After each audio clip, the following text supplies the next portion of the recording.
दोस्तों राफेल एक ऐसा एयरक्राफ्ट है जिसे लेके हर दिन कोई ना कोई खबर बनता ही रहता है। हालांकि ऐसे खबरों में राफेल एयरक्राफ्टों को लेके कई तरीके के कंट्रोवर्सी भी शामिल है और राफेल एयरक्राफ्टों के डील को लेके इसके ऊपर लगाया गया इल्जाम भी शामिल है। पर दोस्तों इस तरीके के कंट्रोवर्सी हो या इल्जाम हो, ये राफेल एयरक्राफ्टों के काबिलियतों के ऊपर किसी भी तरीके का असर नहीं डाला। और दोस्तों ये एयरक्राफ्ट काबिलियत में इतना आगे है कि एयरक्राफ्ट के नाम से ही पाकिस्तान थरथराता है। दोस्तों राफेल एयरक्राफ्ट को पाकिस्तान के लिए एक बहुत बड़े डर के रूप में देखा जाता है। जैसे कि आपको पता होगा कि बच्चों को डराने के लिए भूत प्रेत का नाम लिया जाता है, वैसे ही राफेल के डर से पाकिस्तान भी बच्चों की तरह थरथराता है। आज के इस वीडियो में मैं आप लोगों को बताऊंगा कि इन एयरक्राफ्टों में ऐसा क्या खासियत है जो संपूर्ण पाकिस्तान के अंदर ये एयरक्राफ्ट एक तरीके का दहशत बना हुआ है। तो डिटेल में जानने के लिए वीडियो के आखिर तक बने रहिए और चैनल को सब्सक्राइब और वीडियो को लाइक जरूर कीजिए। तो दोस्तों हाल ही में ही भारत के द्वारा फ्रेंच निर्मित राफेल एयरक्राफ्टों को अपने बेड़े में शामिल किया गया। दोस्तों राफेल एयरक्राफ्टों को असल में फ्रांस के कंपनी डैसॉल्ट एविएशन के तरफ से निर्माण किया जाता है और आपके जानकारी के लिए बता दूं कि ये वही कंपनी है जिसके तरफ से इंडियन एयरफोर्स में इस्तेमाल होने वाले मिराज 2000 एयरक्राफ्टों का भी निर्माण किया गया था। और दोस्तों ये मिराज 2000 वही एयरक्राफ्ट है जो इंडियन एयरफोर्स के तरफ से बालाकोट एयर स्ट्राइक के दरमियान इस्तेमाल किया गया था। और दोस्तों यही पाकिस्तान के डर का सबसे बड़ा कारण है, क्योंकि अगर मिराज 2000 जैसे एयरक्राफ्ट जो कि आज से करीब 40 साल पहले इंडियन एयरफोर्स में शामिल हुआ था, वो अभी भी पाकिस्तान के अंदर घुस के इस तरीके का तबाही मचा सकता है, तो सोचिए राफेल जैसे एयरक्राफ्ट जो कि आधुनिक है और आधुनिक हथियारों से लैस है, वो कितने हद तक पाकिस्तान को परेशान कर सकता है। तो दोस्तों भारत की तरफ से असल में 36 राफेलों को खरीदने को लेके साल 2016 में फ्रांस के गवर्नमेंट के साथ एक इंटर गवर्नमेंटल एग्रीमेंट के ऊपर हस्ताक्षर हुआ था। और इस डील के करीबन 4 साल के बाद 29 जुलाई साल 2020 में कोरोना महामारी के दरमियान फ्रांस की तरफ से भारत को पहला राफेल एयरक्राफ्ट का डिलीवरी किया गया। दोस्तों इवन आपके जानकारी के लिए बता दो कि उस दरमियान जहाँ पे पूरा दुनिया में लॉकडाउन लगा हुआ था, तब भी फ्रांस की तरफ से भारत की आवश्यकताओं को देखते हुए एयरक्राफ्टों का डिलीवरी किया गया। और दोस्तों ये वही समय है जब भारत चाइना के साथ लद्दाख में एक कॉन्फ्लिक्ट में लिप्त था। भारत की तरफ से हासिल किया हुआ पहले राफेल एयरक्राफ्ट को अंबाला बेस में डिप्लॉय किया गया, जो चाइना और पाकिस्तान के बॉर्डर के इतने रेंज में है कि यहाँ से उड़ान भर के दोनों ही बॉर्डर में राफेल एयरक्राफ्टों का इस्तेमाल हो सके। इवन खाली इतना नहीं बल्कि अंबाला एयरफोर्स स्टेशन से तो एयरक्राफ्टों में पर्याप्त हथियारों को लेकर उड़ान भरा के एयरक्राफ्टों को बॉर्डर तक या इवन बॉर्डर के उस पार दूर तक घुस के हमला भी करने के लिए इस्तेमाल किया जा सकता है। दोस्तों भारत की तरफ से ये 36 राफेल एयरक्राफ्टों को करीबन 59,000 करोड़ रुपए के लागत से खरीदा गया है। पर आपके जानकारी के लिए बता दूं कि खाली ये एयरक्राफ्टों की ही कीमत नहीं बल्कि इसमें एयरक्राफ्टों के साथ इस्तेमाल किए जाने वाले हथियारों के पैकेज से शुरू करके एयरक्राफ्टों के ट्रेनिंग, एयरक्राफ्टों के कुछ स्पेयर पार्ट्स और एयरक्राफ्टों में जो इंडिया स्पेसिफिक एनहांसमेंट किया गया है वो भी शामिल है। जबकि इसके अलावा एयरक्राफ्टों को भारत में इस्तेमाल करने को लेके जो इंफ्रास्ट्रक्चर का आवश्यकता है वो भी इस डील के प्राइस के अंदर सम्मिलित है। दोस्तों राफेल एयरक्राफ्टों के साथ शामिल कुछ महत्वपूर्ण हथियार में यूरोप के सबसे ताकतवर beyond visual range air to air missile जैसे कि माइका और मीटियोर तो शामिल है ही, साथ ही साथ इसके पैकेज में यूरोप के ताकतवर क्रूज मिसाइल स्कैल्प जैसे मिसाइल तक शामिल है, जो कि एक long range stand of missile और साथ ही साथ स्टेल्थ फीचर से लैस है। और दोस्तों ये मीटियोर और स्कैल्प मिसाइल का रेंज इतना अधिक है कि भारत इसे अपने क्षेत्र से रह के ही दाग सकेगा और ये पाकिस्तान के अंदर जाके एक तरफ जहाँ पे क्रूज मिसाइल जमीनी ठिकानों को पिन पॉइंट एक्यूरेसी के साथ निशाना बना सकेगा, तो वहीं पे air to air missile Bharat के अंदर राफेल एयरक्राफ्टों को रह के ही पाकिस्तान के एयर स्पेस के अंदर पाकिस्तानी एयरक्राफ्टों को मार गिराने का क्षमता देता है। इवन दोस्तों मीटियोर मिसाइल का रेंज इतना अधिक है कि इवन पाकिस्तान के एयरक्राफ्टों के पास उतने रेंज में भारतीय वायुसेना के राफेल एयरक्राफ्टों को देखने का क्षमता भी नहीं है। और दोस्तों पाकिस्तान के लिए भयभीत होने का ये दूसरा कारण है। दोस्तों राफेल एयरक्राफ्टों के टोटल 2 स्क्वाड्रन खरीदा गया है, जिनमें से पहला स्क्वाड्रन जहाँ पे अंबाला बेस में तैनात है, तो वहीं पे दूसरा स्क्वाड्रन वेस्ट बंगाल के हशीमारा बेस में तैनात किया गया है, जो नॉर्थ ईस्ट सेक्टर को देखेगा और चाइना के साथ लगे हुए नॉर्थ ईस्ट सेक्टर के बॉर्डर को मेंटेन करेगा। दोस्तों आपके जानकारी के लिए बता दूं कि राफेल एयरक्राफ्ट को 4.5 जनरेशन के one of the best aircraft कहा जाता है और ये 2 इंजन वाले ओमनी रोल फाइटर एयरक्राफ्ट है, जो air supremacy, interception, aerial reconnaissance, ground support, deep strike, anti ship, nuclear deterrence जैसे मिशनों को अंजाम दे सकता है।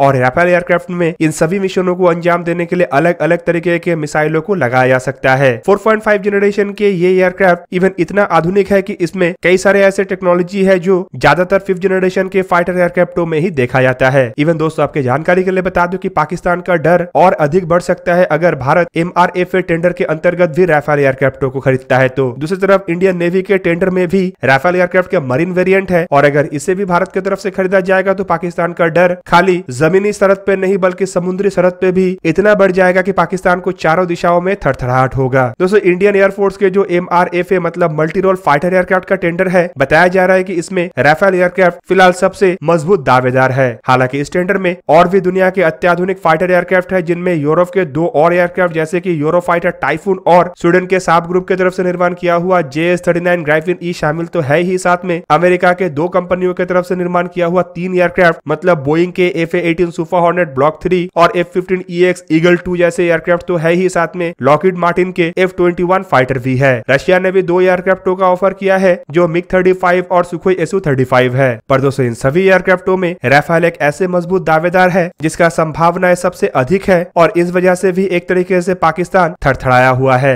दोस्तों जब राफेल एयरक्राफ्ट को डैसॉल्ट एविएशन की तरफ से निर्माण किया गया था, तब इन एयरक्राफ्टों के वेरिएंटों को राफेल ए कहा जाता था और दोस्तों अब इन एयरक्राफ्टों में काफी बदलाव करने के बाद इसे और अत्याधुनिक बनाया गया है और फिलहाल अगर ऑपरेशनल वेरिएंटों को देखा जाए तो राफेल एयरक्राफ्टों के टोटल 3 वेरिएंट ऑपरेशनल है, जिनमें राफेल बी मतलब twin seated conventional trainer variant, Rafale C मतलब सिंगल सीटेड फाइटर वेरिएंट, जबकि राफेल एम मतलब single seated aircraft carrier base variant जिसे राफेल मरीन भी कहा जाता है। दोस्तों राफेल एयरक्राफ्ट और भी कई तरीके के फीचर्स के साथ लैस है जो इन एयरक्राफ्टों को ताकतवर बनाता है, जैसे कि इसमें इस्तेमाल होने वाले एवियोनिक्स। दोस्तों राफेल एयरक्राफ्ट में active electronical scan array radar के रूप में थेल्स की तरफ से निर्माण किया हुआ RVE-2AA AESC रडार का इस्तेमाल किया गया है। RVE-2 यूरोप में इस्तेमाल होने वाले सबसे बेहतरीन रडारों में से एक है और रिपोर्ट के मुताबिक ये जो रडार है इसके बेसिक वेरिएंट को लेकर बताया जाता है कि ये 40 टारगेटों को हवा में एक साथ ट्रैक कर सकता है, जबकि 4 टारगेटों को एक साथ एंगेज कर सकता है। लेकिन इसके एडवांस वेरिएंट मतलब RVE-2AA असल में इससे भी अधिक टारगेटों को हवा में ट्रैक करने के साथ साथ एंगेज करने में सक्षम है। रेंज को लेकर भी दोस्तों कई तरीके के रिपोर्ट है जहां पे बताया जाता है कि इसके जो बेसिक वेरिएंट है इसका रेंज 90 किलोमीटर तक है, जबकि इसके एडवांस वेरिएंट AA वेरिएंट का रेंज इससे अधिक और करीबन 130 किलोमीटर है।